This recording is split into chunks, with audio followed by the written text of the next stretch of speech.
The term biotechnology refers to the use of living organisms to modify human health and the environment. Throughout history, we have learned a great deal about the different organisms that our ancestors used so effectively. Increased technology has helped biologists study the organism's cell structure and function, and they have found ways to use these organisms even more effectively than our ancestors. However, biologists must have a basic understanding of cells and their many functions before manipulating their gene expression for our benefit. Understanding what makes up a cell and how the cell works is fundamental to all of the biological sciences. A cell is the smallest unit of life and the building block of all living organisms.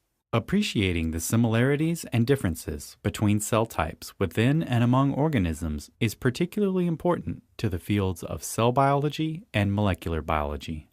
Molecular biology can be confusing because it is a subject that focuses on things so small you cannot even see them.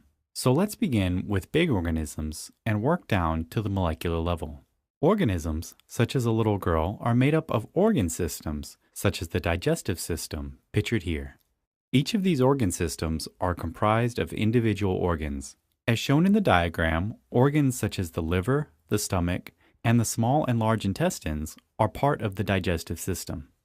All of these organs are made up of tissues.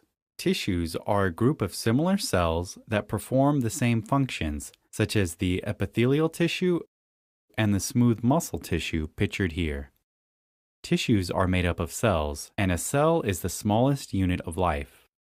Finally, cells contain organelles and molecules such as DNA. Let's examine a cell more closely.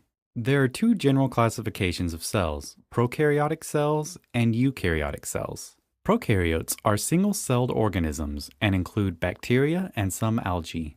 On the other hand, eukaryotic cells make up more complex organisms like plants and animals. Prokaryotic cells lack a membrane-bound nucleus, so the DNA, which is usually a single circular molecule, floats in the cytoplasm of the cell. Eukaryotic cells contain a membrane-bound nucleus that holds all of the DNA in one part of the cell, as well as many other organelles. Now let's look at the function of each organelle in a eukaryotic cell. To gain an understanding of the inner workings of the cell, it's helpful to think of the cell as a mini city. Just like in a city, a cell is made up of many parts that have their own functions. In the cell, these parts are called organelles, which are explained next. A plasma cell membrane is made up of a phospholipid bilayer.